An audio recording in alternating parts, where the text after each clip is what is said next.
افسوس کی بات کیا ہے؟ افسوس کی بات غور کرنے کی یہ ہے، ایسا لگتا ہے کہ اس جہیز کے سسٹم کو باقی رکھنے میں، یہ مہنگے شادیوں کے سسٹم کو برقرار رکھنے میں ہمارے مساجد کے امام، ہمارے مساجد کے ائمہ و خطبہ سب سے پہلے ذمہ دار لگتے ہیں۔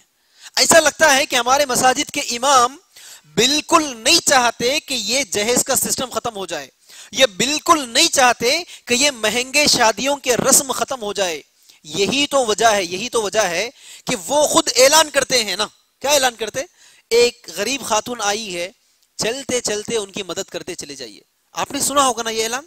آپ ذرا سوال کریے اس امام سے کہ بھائی آپ جس خاتون کے تعلق سے اعلان کیے ہو کہ غریب لڑکی ہے، چندہ کرنا ہے، مدد کرنا ہے، کیا رسول اللہ کی شریعت میں، کیا دین اسلام میں لڑکی کی کوئی عزت نہیں ہے؟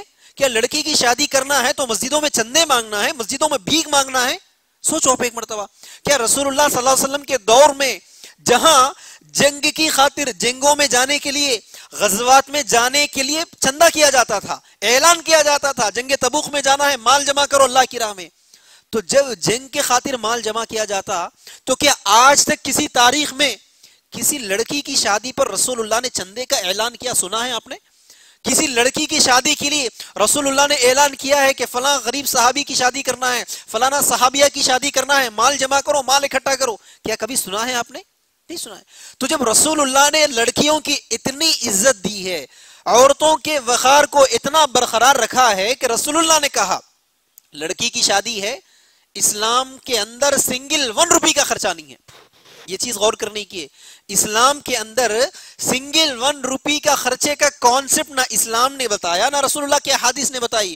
تو یہ ہمارے مساجد کے امام کہاں سے لائے جس کو برقرار رکھنے کے لیے چندوں پہ چندی کیے جاتے ہیں؟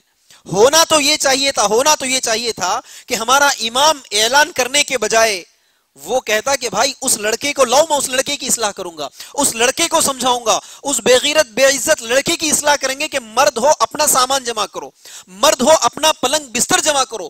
اگر تمہارے پاس پلنگ خریدنے کی استطاعت نہیں ہے، اگر اتنے غریب ہو کہ خود ولیمہ کرنے کی استطاعت نہیں ہے، اگر گھر میں ساز و سامان رکھنے کی بھی تمہارے پاس استطاعت نہیں ہے، تو ہم تمہارے لیے مدد کریں گے۔ ہونا تو یہ چاہیے تھا غریب لڑکوں کی مدد کی جاتی، لڑکوں کو کاروبار میں ان کی مدد کی جاتی، لیکن ہمارے علماء، ہمارے مساجد کے امام کیا کرتے؟ جہیز کے لیے پیسہ جمع کرتے ہیں، جس جہیز کا تصور اسلام میں تھا ہی نہیں، شادی کے کھانے کا تصور اسلام میں تھا ہی نہیں، لیکن ہمارے مساجد کے امام اعلانوں پہ اعلان کرتے ہیں غریب لڑکی آئی ہے، زیادہ سے زیادہ چندہ کریے۔ اس امام سے سوال کرو کہ مولانا آپ نے جو اعلان کیا ہے کس بنیاد پر اعلان کیا ہے؟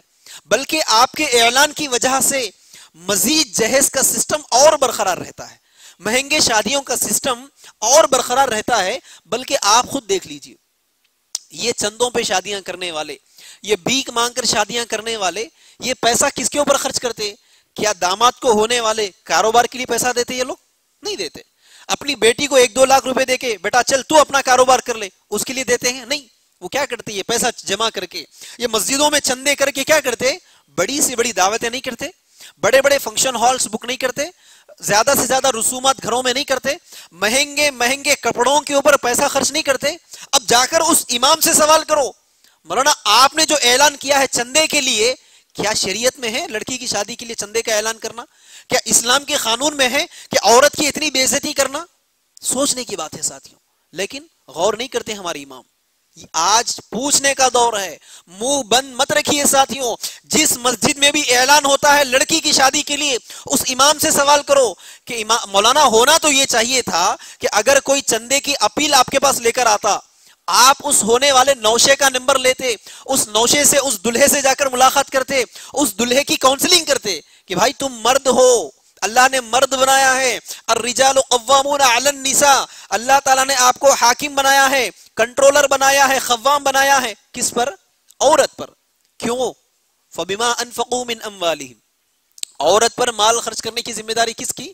مرد کی ہے۔ عورت پر مال خرچ کرنے کی وجہ سے ہی اللہ نے تم کو قوام بنایا۔ یہ مولانا اگر اس لڑکے کو سمجھاتے تو کم از کم اس لڑکے کی اصلاح ہوتی۔ میرے طرح ادنا آدمی کے 10 گھنٹوں کے بیان کے مقابلے میں ایک مسجد کا امام اگر ایک الفاظ بھی بولتا ہے تو آگے والوں کے لیے وہ تقویت پہنچتی ہے۔ چونکہ وہ اپنے امام کی عقیدت میں رہتا ہے، اپنے امام کو فالو کرتا ہے، تو وہ سوچتا ہے کہ میرا امام جو بھی بولے گا صحیح بولے گا۔ اگر وہ امام لوگوں کو سمجھاتا، نوشوں کو، دلہوں کو سمجھاتا کہ بھائی لڑکی کا 1 روپے کا خرچہ کروائے بغیر شادی کرو، یہ تمہاری صحیح مردانگی ہے، ورنہ تمہارے مرد ہونے پر شک لگتا ہے، لیکن کیا ہمارے امام سمجھاتے؟ کیا ہمارے امام کسی لڑکے کی اصلاح کرتے، کسی دلہے کی کاؤنسلنگ کرتے؟ نہیں کرتے، بلکہ کیا کرتے؟ خوب اعلانات پہ اعلانات کر کے پیسہ جمع کرتے ہیں۔